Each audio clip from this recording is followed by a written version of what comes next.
morning, everyone. It's Sal, Stretford Post. How you're doing? And welcome to another episode of Breaking Dawn. I hope everyone is doing well. I hope everyone is doing fine. I hope you're relaxing. I hope you're taking it easy. No Man United this week, of course, but there is always Manchester United news. Of course, there is always Man United. I would wonder what the world would be like without Man United. There'd be no news. There'd be nothing to talk about. For goodness sake, they'll be going crazy. They'll be pulling their hair out, etc. Guys, thank you so much for joining me. Please don't forget to subscribe to the channel if you're new. And please don't forget to smash a like on the video. If you guys can do that for me, that'd be absolutely fantastic. I've got some news for you guys. I've got some news. There's news about Xavi Simons. We all remember Xavi Simons, don't we? In the summer, we were talking a lot about Xavi Simons coming to Manchester United, of course. We've also got some news about Kenan Yildiz of Juventus. Great prospect, of course. Those who know about Kenan Yildiz, of course. Juve youth player has just broke into the first team recently, absolutely. And we've also got some news in regards to Jonathan Burkardt. Right, where are we going to start? But that is not all. So we have got news about Frankie de Jong. Of course we have. I mean, again, Frankie de Jong, the news about Frankie de Jong. Look, everyone knows my stance on Frankie de Jong. Frankie de Jong insulted Manchester United when we wanted him last time, didn't he? So would you still want Frankie de Jong? Would you still want that player? I don't know. But guys, let's get it started. Let's get the show started, guys. Absolutely. Let me just read out some comments. Big up UK Rap. Thank you so much, my guy. Hope you're doing well. Thank you. Big up Sanjay. Hope you're doing well. Thank you so much for joining me, my friend. Thank you very much. Now, let's get into the news. We're not going to talk about Frankie de Jong yet, but I'm going to talk about a player named Jonathan Burkardt. Jonathan Burkardt is a player who plays at FCV Mainz 05 in the Bundesliga. He has 2 caps for Germany, and he is 24 years old. He is a centre forward. This season is really coming to his own. He scored a lot of goals. I know it is for Mainz. I know it is a tricky one to talk about because it does represent a risk. Burkardt's valuation is about 25 million euros, but obviously Man United could probably get him for about 35 million euros. Obviously, there is the Manchester United tax there. So Man United are scouting Europe. They're scouting Europe to find the next big thing, so to speak, the next bargain. Cheapest chips. And at the end of the day, and that's what Man United are looking for at the moment. Bargain hunting. We're like the Sunday, was it the Sunday afternoon program, Bargain Hunt? Goodness me, we're like that, isn't it? Deal or no deal. But Jonathan Burkardt is a player that Manchester United are interested in. 2 caps for Germany. No mean feat, of course. Only 24 years old, guys. It's really hard to believe, but 24 is 2000. It's 2000. My goodness me. I mean, how old was I in 2000? 19 years old in the year 2000. Man United were European champions this time 25 years ago. Wow, that is something, isn't it? That is something at the end. So look out for Jonathan Burkardt, who Man United are interested in. He can play as a right winger. He can play as a second striker. And he can play as a centre forward. So that fits perfectly into Manchester United's and Ruben Amorim's system. A player that can play all along the front three, of course. So that is brilliant. That is brilliant for Manchester United going forward. And, of course, wing back as well. Who knows? That we might want him as a wing back as well, guys. But Jonathan Burkardt is another player on Manchester United's conveyor belt of players that we want, of course, guys. So there we go. That is a player from both of places. So if you want to know, he's from Darmstadt in Germany. A right footer. And a fairly decent player, in my opinion. But does this represent a risk, guys? Does this represent a risk? He's from Mainz in regards to he started his career in Mainz. He's still at Mainz. But does this represent a risk, guys? Do you think it represents a risk? He's got 10 goals in 20 appearances for the Germany under-21 team, guys. So you know what? That is not too bad. Do you know what I mean? That's not too bad for a guy like that. Of course, absolutely not. It is not too bad if you ask me. Of course. So let me know what you guys think. Do you like that rumor? Of course. Big up, Kenny. Window bargain shopping. Absolutely. Man United have to do that. And when you look at Man United's history, Kenny, Man United have always done that in reality with Alex Ferguson. You look at Ole Gunnar Solskjaer. You look at, these Ronnie Johnson. You look at Henning Berg. You know, you look at these players who are relatively cheap. You know, they didn't break the bank back then. And generally, Peter Schmeichel, you know, generally, these type of players, you know, have done the best for us. And we look at Doue, for example. In reality, Doue now is about a 5 million player 20 years ago, roughly. You know, so 25 million for Doue. I mean, and you look at him now, and he's looking like one of our better players, isn't it? So, you know, just because a player is worth 80 million doesn't mean that there isn't a player playing in the lower divisions or playing in Germany or playing somewhere like that who isn't worth 80 million. But, you know, at the end of the day, might be worth 80 million. Do you know what I mean? I do understand that it does represent a risk. Of course it does, you know, but we are where we are in regards to Man United. And let's not forget, you know what I mean? We have spent a lot of money over the years. You know what I mean? We spent a lot of money over the years. We spent ridiculous money over the years. And, you know, it hasn't really worked out, has it? You know, maybe we need to be more shrewd. I'm happy that we have Wilcox. I'm happy that we have Barada, and I'm happy we have Ravel. So these people here can really, you know what, scout. They're good at scouting. So let's see what they can do. Obviously, Ineos are on fraud watch. We know that. We know they're on fraud watch. We know that, you know, we're going to be watching them in the summer, ins and outs, you know. So let's see what happens. Let's see what happens. If they unearth talents, if they find these talents around Europe, then fair play. But if they come into the club and they're crap and we do worse, then, you know what I mean? Their neck is on the line, isn't it? Big up, Kenny. Big up, my friend. Now, let me get into something else. Look, guys, I'm a bit skeptical about this one. I don't know about you guys, but I'm a little bit skeptical. And I always have been skeptical about this player. His name's Xavi Simons. Xavi Simons, I was talking about, Kenny will know, I was talking about him in the summer quite often. Didn't quite materialize. Of course, he's been on loan at a couple of clubs. Of course, guys, he's currently at RB Leipzig in Germany. The thing with Xavi Simons, and this is important, he is only 21, right? He is an attacking midfielder, and he would probably fit the system of Ruben Amorim perfectly. But his valuation is 80 million euros, guys. So when I heard yesterday, and I'm only reporting the news, guys, I'm only reporting what I'm hearing at the end of the day. So what it is, when I heard yesterday that Man United might be in for Xavi Simons again, I sort of felt like, yeah, but where are we going to get 80 million euros from? Who's going to buy Xavi Simons for 80 million euros? Is he worth 80 million euros, guys? Is he worth that? And I'm thinking to myself, no, he's not worth that. You know, because I watched him in the Euros. I watched him in various tournaments. Of course, England played Holland, didn't they, in the Euros? And I wasn't that impressed with Xavi Simons. I know that might sound unfair to some people, but I just don't think that guy is good. He's got 24 caps for Holland. He's got 3 goals. In an attacking midfielder position, for me, that's not many. That's not many goals. Harry Maguire has, 6-7 goals for England. You know, at the end of the day, you know, when we look at Xavi Simons, you know, he's been put on this pedestal that, you know what, he's this great player. He's fantastic. And I'm not saying he isn't. But what I would say is that maybe, just maybe, he's a little bit overrated, in my opinion. But Man United have been touted as signing Xavi Simons. And Xavi Simons news escalated yesterday, resurfaced again yesterday. And I was like, really, really? And it was credible journalist as well. I'm like, are we going to pay 80 million for Xavi Simons? I really don't think so. So my valuation in regards to this, what the likelihood of this happening is very low for me. It's very low because 80 million euros is ridiculous amount of money for Xavi Simons. Not saying that he ain't a great player. He is a good player. Don't think he's an absolute world beater. I don't think he's an absolute baller like that. But you know what? You never know what will happen if he came to Man United in the system of Ruben Amorim and stuff like that. We don't know what will happen, to be honest, guys. But 80 million is a little bit too much, if you ask me. UK Darren, what's going on, brother? Can't be playing that sort of money for a player who keeps being loaned out. Exactly, Darren. Why? I mean, look, guys, I read the news and I report it and I give my honest opinion on it. I don't personally rate Xavi Simons like people rate Xavi Simons.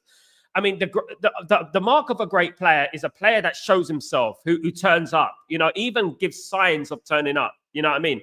I watched him in the Euros. I watched him closely in the Euros, and I was doing watch-alongs in the Euros. I've done all the Holland games, and I just weren't impressed with him. I just weren't like, wow, that player's amazing. You know, you don't have to assist, you don't have to score goals, but you know what? When a player, you can tell a really good player when they by things they do on the pitch, and you can say, wow, he looks like talent. You know what I mean? He looks like talent. Look at that skill. Look at that. You can tell there's something to work with there. I just don't think there's anything to work with there. And he is 21 going on 22, so he's not exactly 17, 18 years old, is he? So another player I want to bring into the show, guys, if of course you don't mind, of course, guys, is a player named Kenan Yildiz. Now, those of you who follow youth football, right, you would know that in Italy, there's Juve and there's Milan, right? Juve and Milan have a very, very decent conveyor belt of young players coming through. Now, I would tell you about those youth players, Liberali of Milan and Kamada of Milan. These players of Milan, and you're going to hear this very soon, guys, Kamada and Liberali. All right. And I'm going to report about this very, very soon, guys. And you guys will know where it came from. Okay. But Kenan Yildiz, who was last year in the youth team of Juventus, has jumped leaps and bounds. He's been highly rated for many years now, which is why he has 17 caps for Turkey now, right? 2 goals. He's been highly rated for over a year now. He's been highly rated. And the left winger can play left wing back. In theory, can play that, but he can also play up front, guys. When you look at Kenan Yildiz, the versatility of Kenan Yildiz is very good. Second striker, right winger, left winger, right? So that means he can cover both sides on Ruben Amorim's system, right? So I admire this player. I like this player. And this is the type of player that Man United must look at. But again, we must also look at the price. Kenan Yildiz price tag is 45 million euros. Now, if Man United come calling, he's going to go up to 50, 55, 60 million euros easily. Now, I understand what Man United are doing right now. Man United can sell Anthony. They can sell Rashford. And we might get these players in. Who knows? I do think, contrary to popular belief, I do think Man United will bring one expensive player in. I think we'll bring one expensive player in, and the rest of the players will be 15 to 20 million euros. This is how I think it's going to be. I mean, I may be wrong, but this is how I think it's going to be. I don't think Man United is just going to go exclusively with young players, with players who are cheap, basically. I don't think they're going to go exclusively with that. I think if we lose Anthony and we lose Rashford and we lose Shaw and we lose Malacia and we lose Casemiro, Eriksson, Lindelof, there is going to be space for us to spend a bit of Skrilla, so to speak, on a more valuable player. But it is all up in there. But if we were going to spend money on a valuable player, instead of Xavi Simons, I would like a player like Kenan Yildiz. Arda Güler, Kenan Yildiz, these type of players that ceiling, they haven't reached their ceiling. They haven't got there yet. Kenan Yildiz is 19 years old. You know what I mean? He's almost 3 years younger than Xavi Simons. So, I would say that someone like that who would work perfectly under Ruben Amorim's system, I think will be absolutely superb, in my opinion. But will it happen? Who knows? Who knows, guys? It might happen. It might not. It does depend, of course. You know what I mean? In regards to which direction. We're going to find out very early what's going to happen in the summer. We are. I'm reporting the links right now. I understand about spin. I'm not fooled. I'm not deceived. I know about the spin of Ineos and stuff like that. Spinios, of course. So I do get that. But in regards to these players, I understand. I know that Kenan Yildiz is a very highly ranked player, very highly sought after player as well. And I reported him a year ago. Wasn't it a year ago? A year ago, I reported about Yildiz, and now it's beginning to resurface. And this makes me think that many of the players that were linked to Manchester United during the summer are still linked with Man United. They're still on the list. They're still there, So Man United still want some of these players. They're still on the list. We're not going to go out there and sign 15 players. That's just not going to happen. But what I would say is that those are players that could potentially come to Manchester United. Potentially. It is up to Ruben Amorim, and I trust what Ruben Amorim wants to do, of course. So we're going to have to look at that, and we're going to have to see what happens, of course. Now, finally, in regards to put the transfer news to bed. Now, guys, look, you know what? Frankie de Jong has again resurfaced, again being linked with Manchester United. Now, what do I think of this? Frankie de Jong's contract expires in 2026. He's got a year left on his contract, basically. Okay, 55 caps for Holland, 2 goals, central midfielder, 27 years old. Will be 28 in May, guys. So in 12th of May, he will be 28 years old. Now, This is over the age of what Ineos are looking at. So I saw this reported yesterday in regards to Frankie de Jong, and I thought to myself, again, really? And I'm thinking to myself, really? This guy who disrespected Manchester United, disrespected Manchester, you know what I mean? Basically played us like fools, with Ten Hag, and now he wants to come to Manchester United. Central midfielder, defensive midfielder, great, you know what I mean? But 28 years old. And then when we think about 28 years old, 1 year left on his contract, of course, 45 million euros is his market value. And again, that is too much for Manchester United, especially for a 28-year-old. I just don't think that we should be looking at players like that. I agree Man United should be looking at relatively more experienced players. I agree. And de Jong is experienced, but not 28. About 25, 26 I was looking at. And again, this goes above the threshold of what Ineos want, which is, a player's under 26 years old. Frankie de Jong's 28 years old. And he doesn't represent if he came to Man United, he wouldn't represent a Ruben Amorim signing for me, because he's been linked to Manchester United for a very long time. A bit like Patrick Doue as well. Patrick Doue was linked to Man United before Ruben Amorim walked through the door. Ruben Amorim probably just gave the clearance of Doue, but we wanted Doue before Ruben Amorim walked through the door, as I reported on here, before Ruben Amorim came to the football club. And, I would say that it's a no for Xavi Simons. It's a no for de Jong for me. I think that Yildiz is a yes for me, and Jonathan Burkardt is, I would say, a yes for me if he's going to go for the price that they are quoting. So I would say a yes. So Jonathan Burkardt and Yildiz, I like those kind of signings, but the rest of them, I just don't think that it fits the mold, in my opinion. Of course, GK, what's going on? Why are we linked to why are we linked to Raphinha? I don't think we are. He's too expensive. It will be very interesting. We're absolutely, Darren. It will be a very interesting transfer window. People talk about Raphinha. Raphinha's not going to go for anything less than 80 million euros. He's an absolute, been absolutely fantastic this year for Barcelona. He has been probably Barcelona's best player this season. Some people say Lamine Yamal, but it's not. It's been, let's be realistic. Raphinha has been Barcelona's best player this season. We could have got Raphinha a long time ago when he was playing for Leeds. Of course, we were interested in him then, but I just don't think that we're going to get that player now. I don't. He's too expensive. Man United can't afford these type of players. The likes of Kenan Yildiz, these type of players, Man United will be looking at. And I'm going to give you a number of young players who Man United are looking at very soon. I'm going to bring in the show, and I'm going to give you some players and some names that you've never heard of before. And you're going to be like, who? But trust me on this. You're going to see Man United interested in these players in the summer. And you're going to be like, where did you get that name from? Where did you pluck that name out from? And, you're going to see. Simons is excellent. Number 10. 3 goals in 20 games for Holland. Going on loan all the time. Nah, not for me. Roy Michael, good morning, Sal, and everyone. Sal, do you United buy bargains in the transfer or 30, 40 million? Your thoughts or comments? I think, Roy Michael, big up yourself. I hope you're doing well. I think Man United are going to do a mixture. So we might sign a player for 40, 50 million, let's say, for argument's sake, Roy Michael, but the rest of the signings will be 15 to 25 million, if it's 30 at a stretch. Man United will be looking at players around that bracket. And obviously, we're looking in South America to try and find these type of players on, for 15 million euros. And there are many in Argentina and Brazil and places like that. Even in Europe, some places, there are many players like that who Man United could be signing.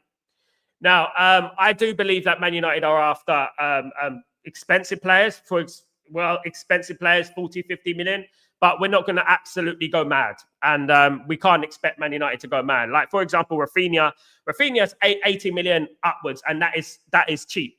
You know what I mean? At the moment, what they're gonna value him at. We're not going to get Raphinha.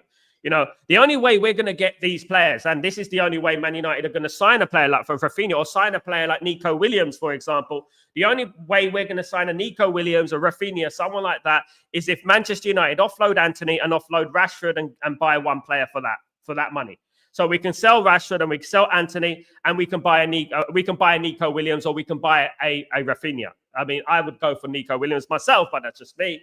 But you know what? We can do that. But Man United will be primarily looking at the next thing, the next big thing, so to speak, the next player coming through the ranks, of course.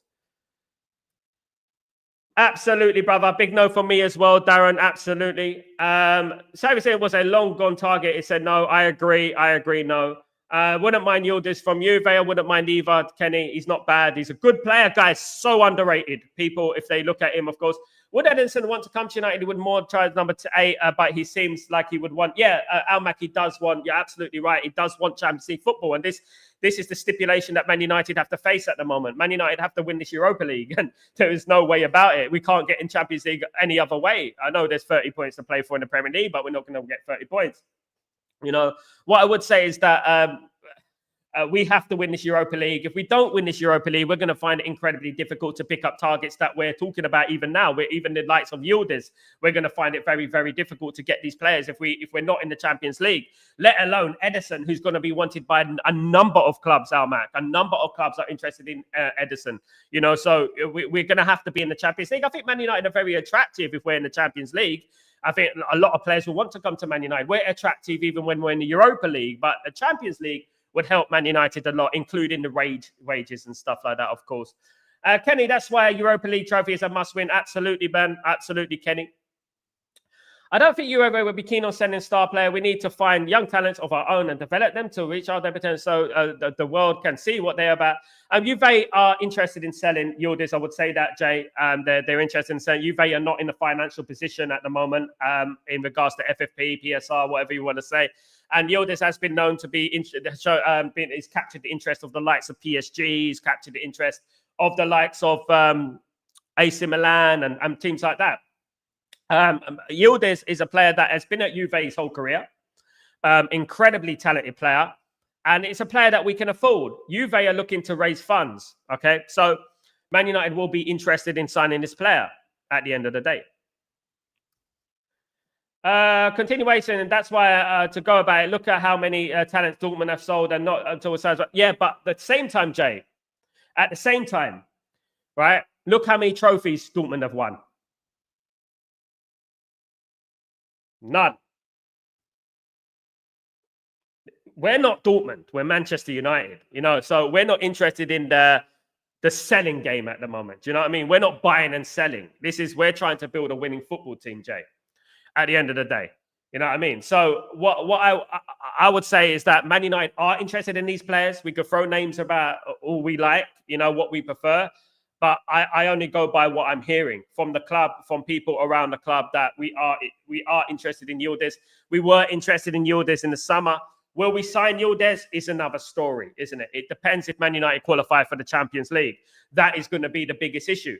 Everything hinges on Man United qualifying for this Champions League.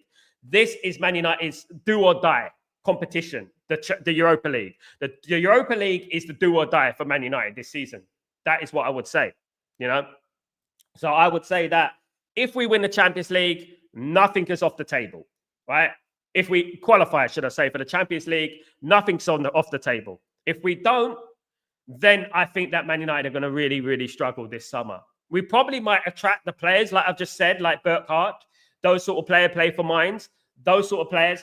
But the likes of Yildiz and that would much rather stay at Juventus or go elsewhere who's in the Champions League or Europa League. Because we can't get in the Europa League this season. We can only get in the Champions League via the Europa League. So we have to put all our eggs in one basket. You know, it's what every game in the Europa League is a World Cup final for Man United. It's a Champions League final for Man United, of course. The summer will be very interesting. It will be very interesting. And we have to take everything with a pinch of salt, of course. But we also have to take rumors seriously because we may sign one of these players. You know, a few of these players we may sign. You never know. You know, especially the players that are valued at 15 to 20 million. Man United might sign these players. Now, United are going to sign a number of youth players. They will sign a number of youth players. Yes, they will. Man United already have. I mean, Heaven, for example, brilliant signing. But we're not going to get 11 Heavens, so to speak. You know what I mean? But we will probably get, you know what I mean, about 2 or 3 young players and maybe 2 or 3, maybe 2 or 1 or 2, should I say, more expensive players, so to speak. So it's going to be very interesting and we're going to have to wait and see, of course. Almac, 26. Almac. what's going on, my friend? I hope you're doing well. I read that Angel Gomes turned down off 100k per week to West Ham. How much should be offering to bring him back? We have no compensate him for being a free agent. Not. I mean, Almac, not for me. Not for me. I don't think that this player is as good as people are saying. And look, guys, listen, right, guys. Sorry, but you know what? During years ago, before he left Man United the first time, I was a big fan of Gomes. I just think he's a little bit lightweight. I think he's a little bit lightweight. 100 grand a week for Gomes. He hasn't. Look, guys, he's played for England, right? He's done all right, but is he really setting up the world on fire where he is? You know what I mean? You don't really hear about Gomes, do you? Scoring a goal or anything like that, do you? Assisting or anything. At the end of the day, look, you know, he's a good player, but 100 grand a week. Now, I know he's a free agent, but still 100 grand a week, 5-year contract. Morning, Sal. Off topic. Do you think the Glazers and Sir Ratcliffe might start taking dividends again when the club starts making more money? Don't be surprised, Shah. I would say yes, they would. I would say yes, they would. Don't be surprised that they will start taking money back. That is what they are going to do. Of course, I mean, any chance for Ineos and Glazers to make money, they will take money. 100%. I absolutely think that. Absolutely. I understand what you're saying, but my point is we should be moving now. Dortmund have been moving in the past couple, and we are recruiting young talents. Yildiz is a young talent, Jay, at the end of the day. And I'm talking about young talents, and we're looking at young talents all around the world, not just in things. Yildiz is 19 years old, and is an up-and-coming player that Man United are interested in, who could probably come to Man United for not that expensive, you know. Probably can get him in incentives, you know. So those are the type of players that Man United are interested in. Yildiz is a very young player. So there's many players around Europe, and I'm going to bring in some to you very, very soon, guys, right? And you're going to be like, you never heard of that player. You know what I mean? And what Man United are interested in, right? Some of the players you've never heard of, right? And Man United are interested in these players, and you're going to be like, who's that? You know, and, you know, but we're going to have to pay money for these players still. You know, even if it's a little bit of money, we're going to have to pay money for these players. And Yildiz is one of the players that Manchester United are interested in. And that is the one you were quoting, the one I was talking about, who is a very, very good young player. Very good. One of the best. Absolutely. Shalom, I mean, after all the Glazers didn't take dividends for the last 3 years. Yeah, they didn't take dividends for the last 3 years. But don't be surprised if they start taking dividends pretty soon. As you said, Shah, once Man United start earning money again, I mean, they will. But you know why they haven't taken Shah? You know why they haven't taken dividends, don't you? You know why they haven't really taken dividends out of the club? Because they know about the regeneration project. They know the money that is to be made at Man United. They know that Man United are set to make a lot of money. They're sitting back. They're being quiet because they know that they're getting free money. The Ineos, Joel Glazer, and all the Glazer guys, they're getting free money. You know, at the end of the day, isn't it? So if you're just about to hit the jackpot, if you're about to hit 10 billion as quoted, right? Wouldn't you just sit back and be quiet and just be quiet a little while? You know what I mean? And I think that's what they're doing at the moment. That's what they're doing. Not to say that they won't take dividends. I mean, you know what I mean? They might do again if Man United start becoming sustainable again. I don't think Man United are going to make much money under Ineos and stuff. I don't think we will, because all Ineos are interested in doing is cutbacks and stuff like that at the end of the day, of course. And that obviously is up in the air, and that remains to be seen what will happen, of course. I would sooner take Desire Doue over Xavi. Absolutely. Does PSG see him as part of their future, or would they sell him? He is a serious talent. Looking at Doue's performance against Liverpool, Almac, I would say that they would want a significant amount of money for Doue. You know, we are interested in Doue, but Man United, the only way they're going to sign a player like Doue is if Man United use Rashford and Antony as like a kind of leverage for the deal. If we sell Antony and we sell Rashford and we put the money together, we can get a Doue. He is a serious talent. I absolutely agree with that, Matt. You see what I mean? One of the good talents in Europe. But I would also argue, right? And this is where I agree with some things, right? About, you know, I would argue that Man United need to look at their own players as well. Because you look at someone like Doue and you look at where did he come from? You know what I mean? How did he become the player he is? And you know what I mean? Maybe if you give our young players a chance, as I said, we got some good young players in the academy. And maybe if we give the likes of Shea Lacey a chance, so we got Morehouse and players of that nature a chance, maybe we might unearth something serious, you know? And that's what Man United are aiming to do as well. We're aiming to do that as well. In regards to Desire Doue is a generational talent. right? He's a very generational talent. And he would cost a lot of money for Man United to bring to the football club. And we would have to raise funds to buy this player. I'm not saying that Man United are not going to spend money like that. But Man United would not spend 300-400 million on one player, in my opinion. And they probably will, not 90 to 100 million on one player. Not more than one. Anyway, at the end of the day, I don't think we'll go above 60 million myself. I don't think Man United will go above 60 million in regards to what we're going to sign. I think Man United might even go lower than that. The only way we can sign those players is if we sell Rashford and Antony and put the money towards a Doue, desired Doue or something like that. We have got money to be made. There is a lot of players who are going to be leaving the club. Look, when we look at 100%, right? Not 100, but let's say 90%, right? 100% Eriksen and Lindelof are leaving the club, right? 100%. Eriksen and Lindelof are leaving the club. If we manage to get rid of Antony and we manage to get rid of Rashford and we manage to get rid of Casemiro, we manage to get rid of Luke Shaw, we manage to get rid of Malacia as well, then that's like 7 players right there. That and that is a lot of money saved. So if we do save a lot of money, don't be surprised if we get some players in. Xavi said he joined Leipzig a few months ago, 80 million. Yeah. And he's still interested in Man United, of course. He's still showing interested, according to various outlets. Good morning, big up, Tyborg. How you doing, my friend? I am at work, so I can't anticipate, but wish everyone a great day. Have a great day, Tyborg. Good to see you, mate. Good to see you, of course. If we win the Europa League, we'll get 80 million from UEFA Champions League qualification, but we'll go onto transfers owned by 89 million for Casemiro and etc. Let's not forget Shah, right? Let's not forget. Let's keep it in perspective, right? We're getting 30 million from coming. Even if we come 13th in the league, we get 30 million, okay? We're getting money from Sancho. Okay, we're getting money from sponsorships as well. Not only that, so not all the money will go towards Antony, Casemiro, and Sancho. A fraction of that money will go towards them because it is an installment plan.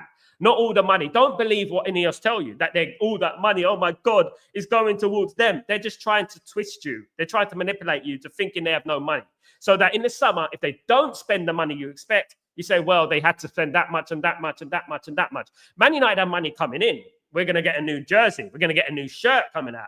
How much money that going to make? Of course, guys. How much money is that going to make? You know what I mean? At the end of the day, so you got to look at that. The sponsorship for Adidas, how much money that going to make? You know what I mean? And you got to look at that as well. Man United makes so much money for just attendances, And obviously, Man United will get money for winning the Europa League as well. So, you know what? There's a lot of ways to make money. We can talk about how much we're going to spend, how much coming out of the club, all we want. But let's not forget how much is coming into Man United, right? If Man United were going bankrupt at Christmas, right? If you knew this, guys, let me tell you, if Man United were going bankrupt by Christmas, if they knew this, right? Why did they spend 100 million in the summer, 150 million in the summer? If they knew this. If Man United were going bankrupt, right? Like they say, right? Why did Man United spend 150 to 200 million in the summer? Lie. The devil's a liar. Absolutely. Tyborg, Xavi is not good, I agree, and has some serious behavioural problems. Who is that, Mainz? If that is that striker in Germany guy, I would like us to get a great player. Burkardt, Tyborg, Burkardt, Jonathan Burkardt. Yes, Man United are interested in Jonathan Burkardt, of course. Mainz 05 striker, very prolific, good player, and will be value for money as well, which is what we're looking at, which is the enticing thing in regards to some players that we're going to be interested in, of course, guys. So, you know what? I do believe Man United are going to be looking at players of that caliber. You look at players like Mateta, for example, who plays for Crystal Palace, right? And you think that where did Crystal Palace get Mateta from? And then you think, you know what? They scouted him. You know what I mean? They scouted him. There you go. You find these players and you think, wow. A lot of people are forgetting about Lasari as well. We signed Lasari from Crystal Palace, of course, in the summer. Young player, decent player, another player that can play in an attacking role. So let's look at these players as well. You know what I mean? Let's look at these players as well. Tyborg, he had a few managers later, but a great player, no question about it. I agree, Tyborg. You know your stuff, Tyborg. You know what? You know Wagwan. At the end of the day, absolutely. And I would say that Man United need to look at these players. He's 24. Yeah, he's 24. But you know what?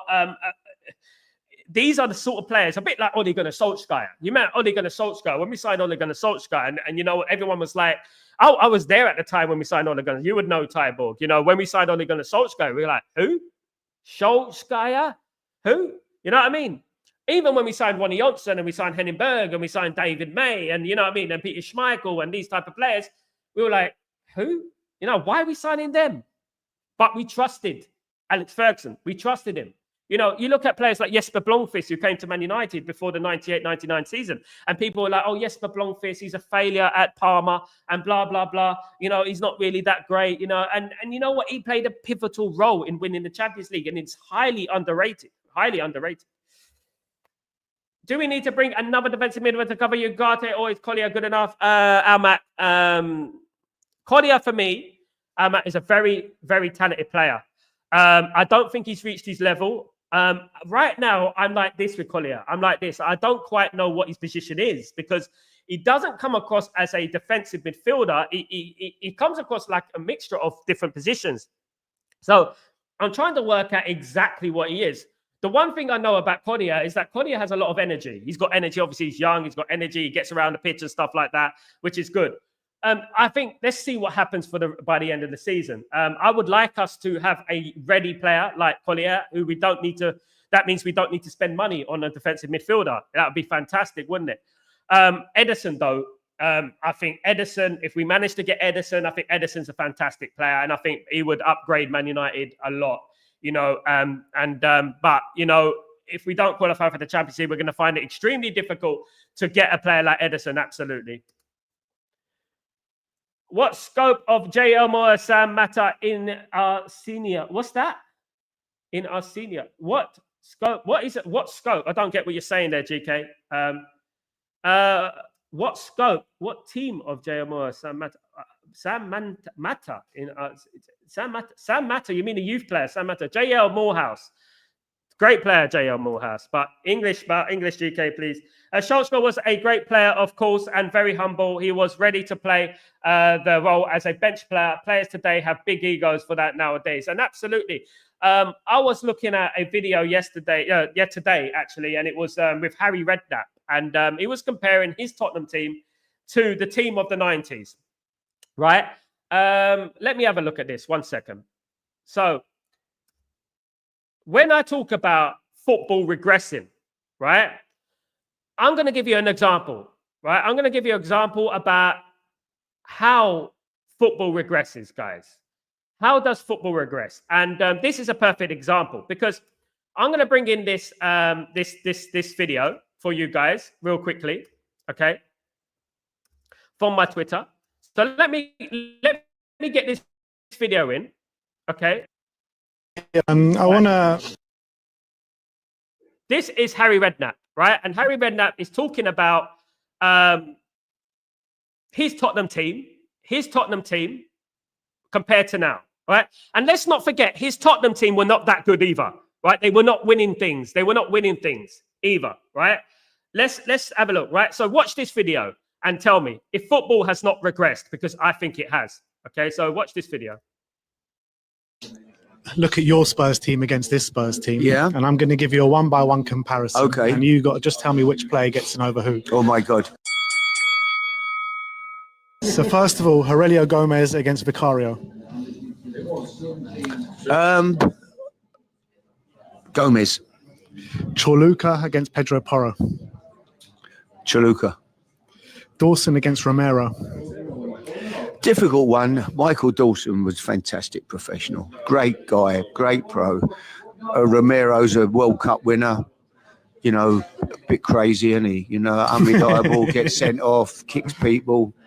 You know, difficult one. I can't keep picking all my players, so I'd love Michael Dawson. I'd have him in any team, but okay, I'll go Romero. But not in this team. Ledley King or Mickey van der Ven? Ledley King. Benoit Asuakoto or Destiny Udogie? Benoit, fantastic player. Scott Parker or Rodrigo Bentancur? I'd go Scott Parker. Luka Modric or Dejan Kulusevski? So you about to say Luka Modric before I even said anyone? Yeah, I was. Luka Modric. I mean, I like Kulusevski. He's a good player, but Luka Modric's incredible. Rafa van der Vaart or James Maddison? Rafa. I'd have to take Rafa. Gareth Bale. Gareth Son Bale. Heung-min. Gareth Bale over anybody in the world. Aaron Lennon or Brennan Johnson. I'd have to take Aaron Lennon. And last but not least, Jermaine Defoe or Dominic Solanke. I'd have to take Jermaine Defoe. So one. Sorry, Michael Dawson. I'm putting Michael Dawson back in. Sorry, Michael. Michael's back in. I can't leave him out. I love Michael Dawson. So you got a whole 11 of I'm that. having all my 11. Yeah, I don't want the other team. Yeah. Listen, it ain't only Tottenham. I was saying to someone the other day, we keep saying about the players today. How many of the Chelsea team now would have got in one of the Drogba, Terry, Lampard, Essien, Ashley Cole? How many of them would have got in that team? How many Man United players would have got in one of Fergie's teams? Yeah, not many. In the squad, maybe Fernandes might have got in the 18. Yeah. Other than that, Not we many. keep saying how great the players are now, how much they're earning, how fantastic they are. They've got everything in their favour. Are they better players? I don't think so. There you go, guys. There you go. And that tells you everything what I've been talking about standards, right? How standards have dropped over the years, right? And that's Harry Redknapp, right? And I look at that Tottenham team. Yeah, you can argue one or two players there, right? But you look at that Tottenham team and you say, yeah, he's right. Every one of those players, more or less, is better back in his team than they are now. So why is that? Why is that? Why is football regressing? And as Tyborg said about egos and things like that, you know, a player like Solskjaer, who right now would walk into any team in Europe. You know what I mean? He was such a great striker, but he was happy to be on the bench at Manchester United, and that is what it is. SLD, what's going on? Collyer is an all-round good midfielder, more defensive to me, similar to Mount, but Mount more attacking. I agree. Big up SLD. Big up Sal. I know that we are targeting players 25 and under, but don't you think we need some experience in terms of signing, especially the striker position? Because I agree in regards to the striker, LT. I think, big up LT, by the way, I think that we need a striker of experience who can score goals 25 and upwards. He could be 26 years old, a player. I mean, you can get an experienced player. Like, you know what someone said to me, right? Not said to me. You know what I heard? I heard from Jose Mourinho, right? It was about Marcus Rashford, right? Marcus Rashford, you could be 19 and 20 years old, but you can be experienced 19, 20-year-old. Because Marcus Rashford at 19 and 20 and 21 played more European football, played more international games, you know, played more Champions League football than the average 24, 25-year-old. So you could be more experienced at 24, 25, you know what I mean, at 19, 20 than 24, 25. You can. That can happen. So I would say that Man United need to target 24, 25-year-olds, but also look at what they have done in the game. You know, where have they done? Have they played in this tournament? How many goals have they scored? You know, etc. And look at the things in context. Because I feel like when we signed Rasmus Højlund, we didn't look at the context. We just looked at him as a player that, you know what, he's highly rated and stuff like that. He's got a good engine and da-da-da. We didn't look at where did he play? Who did he play against? Did he play in the Champions League? How many caps has he got? And we didn't look at that. And we need to start looking at that, of course. Big up LT. Collyer work rate is top notch. Absolutely, GK, I agree. From all the strikers out there at the moment, I would go for Burkardt. He could be just another Werner, but wouldn't cost that much. Absolutely, no cost. Absolutely, that is exactly what it is, Tybo. You're nothing to lose, basically. Nothing to lose, but experience, a player that is going to play his heart out for the football club, a player that wants to impress at Man United, a player that will give his all, a player that's already capped for Germany, of course, and 24-year-old. And listen, guys, if you're playing for Mainz and you got a German cap, you're probably a good player, okay? Because Germany are full of Dortmund, Leverkusen, Bayern Munich players. So if you're playing for Mainz, and you're a German international playing up front, right, you obviously have something about you. You're obviously a decent player, in my opinion. And I agree, Tyborg. I agree. It's not all about the fashionable signings. It's not all about the signings about, you know, that sell shirts and stuff like that. It's about players that are going to put a shift in, who could score goals. As we spoke about earlier, just like Ole Gunnar Solskjaer, just like Ronnie Johnson, just like Henningberg, you know, just like Schmeichel, just like these players, right, that no one had heard of before, right? But we signed them and they became legends at the football club. You know, it is all about, you know, personality, the effort that they give it, the implementation of effort. You know, it's not just about fancy names and superstars. Absolutely. Big up. I remember that Rashford quote for by Marie. Absolute SLD.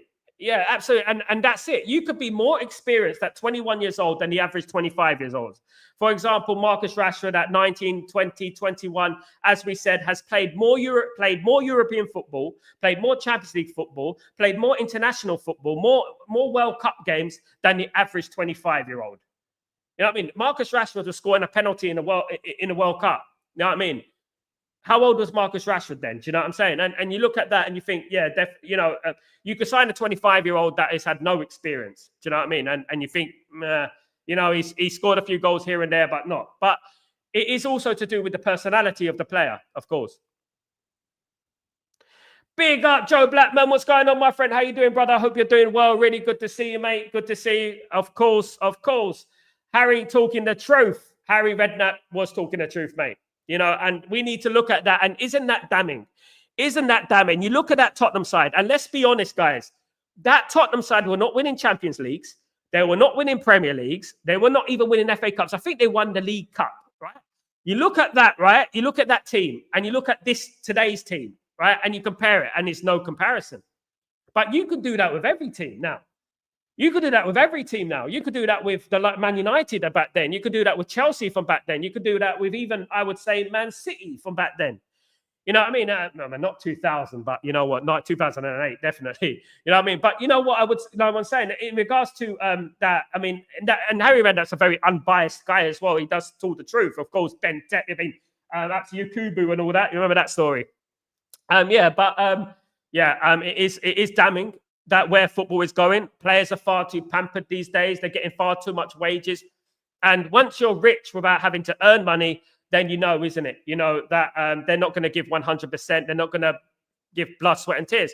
When I used to go to Man United games back in the 90s and the turn of the century, I mean, let me give you an example. Okay, let me give you an example. I was watching Man United versus Liverpool at Old Trafford, front row, Stretford end. Right, and Patrice Evra vomited on the pitch. He vomited on the pitch. He literally vomited on the pitch because he gave so much effort. Nowadays, the only way these players are going to vomit is if they choke on their caviar. You know what I mean? That is the only way, because these players are just so pampered. When they go on the pitch, look at them. When they go on the pitch, look at them. And look at them when they go off the pitch. Look at them when they come off the pitch. They're not dripping with sweat. They don't look like they're putting the shift. You know what I mean? They all get their shirts on. They're all cool. You know what I mean? I mean, just look at the difference. The difference in effort from that then to now. And I think that players, are over. Money's a great thing in regards to commercializing and putting money. And it's great that these people are becoming rich. It's great. I would not say anything other than that's great. That's fantastic for them. But it is taking away that edge. And as I've always said, the street footballer is being extinct. Who is the street footballer? The street footballer is the guy who was discovered in Hackney Marshes, the guy who was discovered kicking a ball against a wall like it used to be, like Robbie Fowler was, and players like that. Do you know what I mean? That is the street footballer. What is the street footballer beneficial to a football team? The street footballer has benefit in regards to heart, in regards to giving their all, in regards to not being having a silver spoon when they were young. Do you know what I mean? That is the street footballer. Cantona was a street footballer in Marseille. That type of thing. You know what I mean? Those are street footballers. You know what I mean? Nowadays, we've got footballers who are raised rich. And I don't want to hear about, I lived in a council estate flat and I couldn't afford to feed my family. When you're 15 years old, you sign for Man United, mate. And you're earning £1,000 a week, mate. So don't tell me about that, mate. Don't give me that. About sponsorship deals at 15. These days, it's different. It's completely different. The street footballer is dead. And that is the problem with football these days. And that's why we have to look at South America. We have to find players like Diego Leon, because we know that they were going to be absolute animals for Man United. Now, because if we get a player, you know what I mean, from England, and he's going to demand more wages and stuff like that and won't give us half of it. Big up, Joe, my friend. Big up. Hope you're doing well. Good to see you, mate. Hold on a minute. Thank you so much, brother. Not even 100 likes. Bloody hell. I mean, if I reach 100 likes, that would be a miracle. Thank you, everyone, guys. Those who smashing the likes, thank you so much, my friend. Thank you very much, Joe. Big up, Joe Blackman. Of course. United views new anchorman. And not anchorman. I wouldn't say anchorman. United views new corner man. I mean, you've got the corner over there. It's like the Brady Bunch, isn't it? You're looking down and stuff like that. I don't know which side you are. You're on one of those sides. This side, that side, that side, that side. One of those sides, I don't know. But big up Joe Blackman. Absolutely. Players cooking more than Lily Phillips. Choking more than Lily Phillips. Absolutely. Bloody hell. There you go, SLD. I agree. Sal had choke on the caviar. Yeah. I mean, that's the only way they're gonna vomit, mate. It's like he's choking on the caviar. Get him. And it comes out. Yeah, there you go. Like that is football these days. The edge has been taken away from football, and we need to bring back that edge, bring back that desire, bring back that fight that we used to have. Do you know what I mean? The Roy Keanes, those sort of players. Do you know what I mean? At the end of the day, that's why when you look at that Harry Redknapp team as opposed to this team now, I know it's Spurs, but that is a good example to make because Spurs back then were not winning things. But look at that team there. That'll probably win the league. Look at that Tottenham team there. That one under Harry Redknapp will probably win the league. Trust me, that's better than Arsenal, isn't it? You know what I mean? You look at that team, you look at Gareth Bale and you look at Luka Modric, you know what I mean? That is better. And you look at, but guys, let me tell you something about Ledley King. Ledley King is the best English defender in 30 years.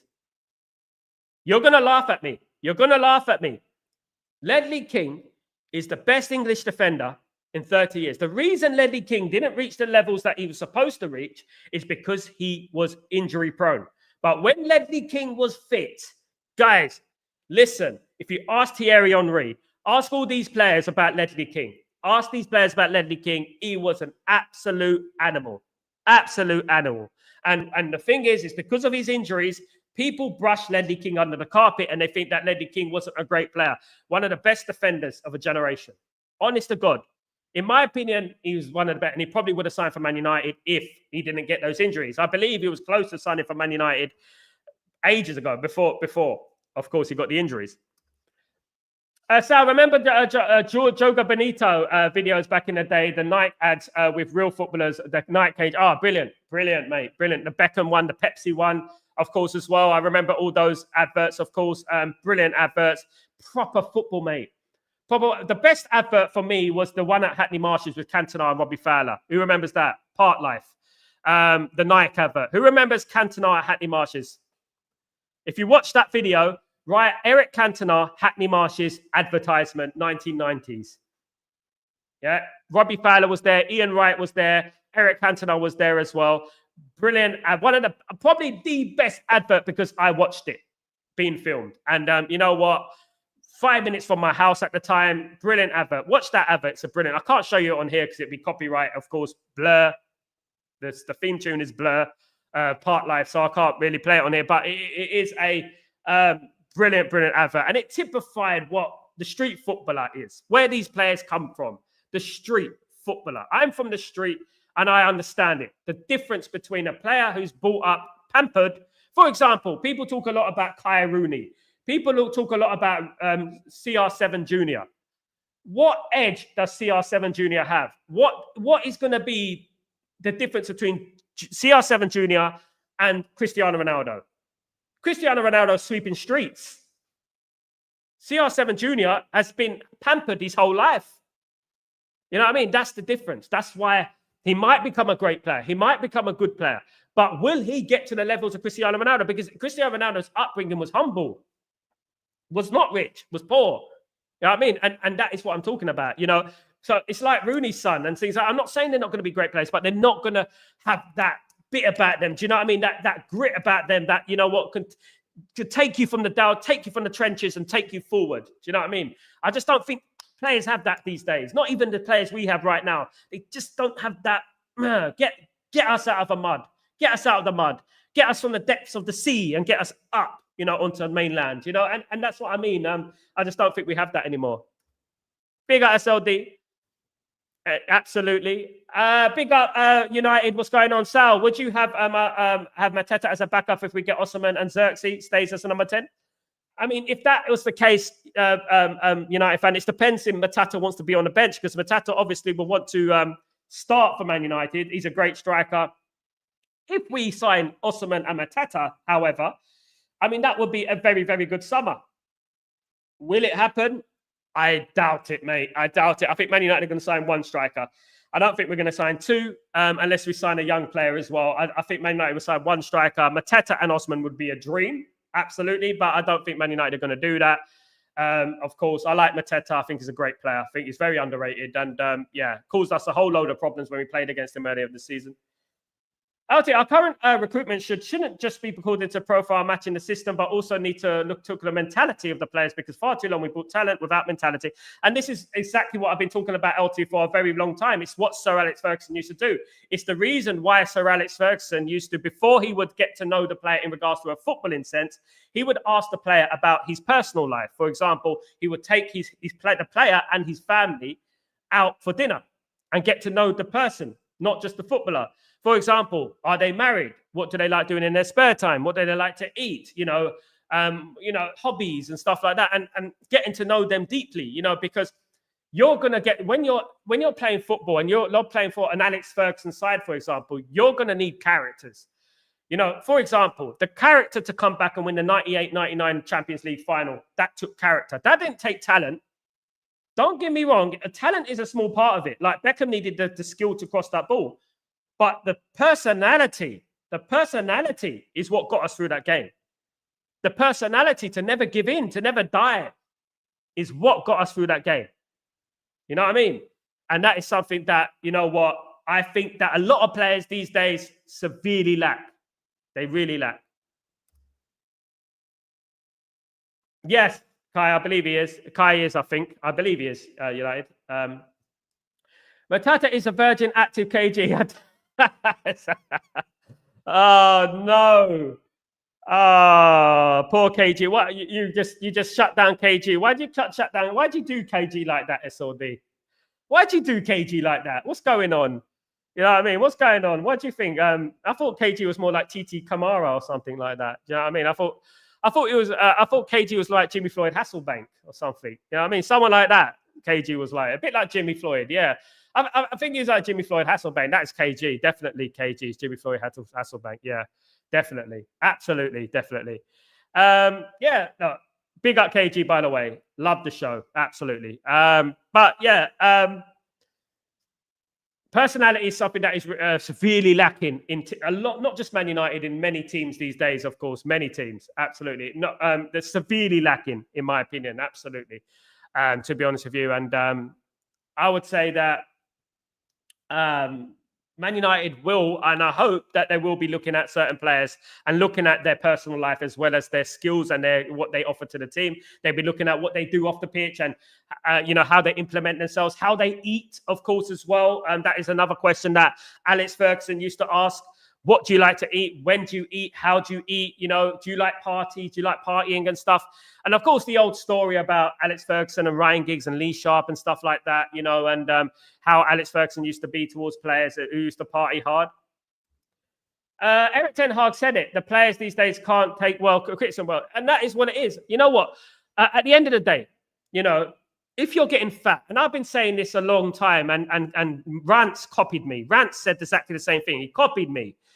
I've been saying a long time, if I walk into a room, right, and I'm getting fat, okay, and my brother or my wife says to me, Sal, you're putting on a little bit of weight, right?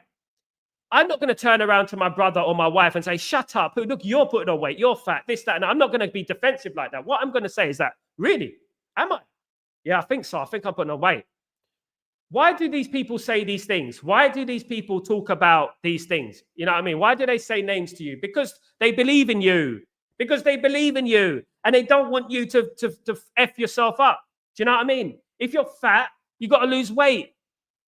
Accountability is everything. It's not fat shaming. It's not this. It's accountability. Because at the end of the day, it's bad for your health. For example, criticism in football. The only reason we criticize certain players is because we believe in them. Unfortunately, we live in a snowflake society where even if you criticize someone's favorite player, that they throw their rattles out their pram and start, giving you abuse online. As long as the abuse is constructive, as long as the abuse is not offensive, then that is fine. You know what I mean? That's fine. Do you know what I mean? But at the end of the day, I would say that people are taking criticism like, like an insult. When, for example, what Erik ten Hag said back them days, it was nothing. It was nothing compared to what the likes of Pep Guardiola have said in the past, or Alex Ferguson have said in the past. For goodness sake, Alex Ferguson kicked a boot at David Beckham's head. He didn't go running to the media and start crying to the media and stuff like that. Quite the contrary, of course. Big up, Jarvis. How you doing, my friend? Big up, you're my guy. Hope you're good, my friend. Good morning. I hope you're well. Hope you enjoyed your coffee, of course. So I'm calling out a bit of Benny Shaw, too much caviar. Yeah, I mean, too much caviar, choking on his caviar, not choking when I was on the pitch. When I was watching football, I used to see players be sick on the pitch. Do you know what I mean? I used to see players get sick on the pitch. Do you know what I mean? Giving their all. That's why. But these guys, as I said, the only time they're sick is when they're choking on their caviar. Do you know what I mean? Or their oysters, whatever they're eating. Do you know what I mean? Whatever they're eating, sitting there, earning a packet for Man United. Luke Shaw's missed 5 years of football at Man United. It's pathetic, isn't it, when you think about it? Absolutely disgraceful. The fact that he's missed so much football at Man United. Sancho is a walking example of arrogance. Sancho is an example. If you were going to search the modern day footballer in an encyclopedia, right? Sancho's face would cover a whole page. That is the modern day footballer. Bags of talent.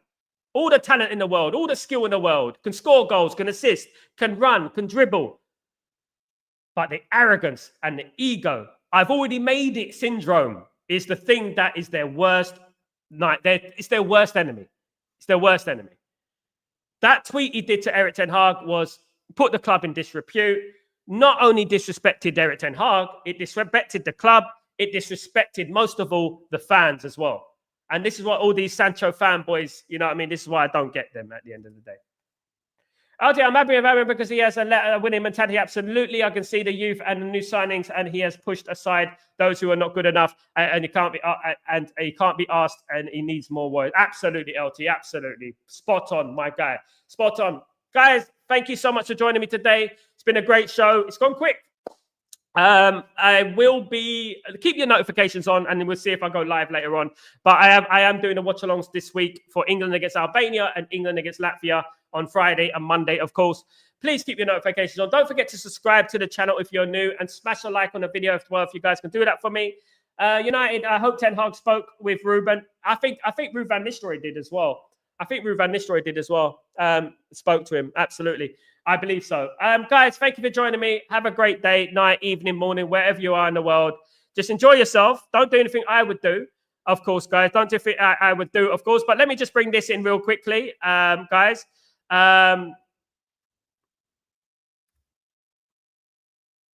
Man United have played more games with less than 72 hours rest than any other club in Europe's top four leagues since the 2022-2023 season. Man United 42, Real Madrid 41, Barcelona 40. That is via The Athletic, and that is what I'm talking about, guys. That is why Man United need investment. We played more games than anyone else, guys.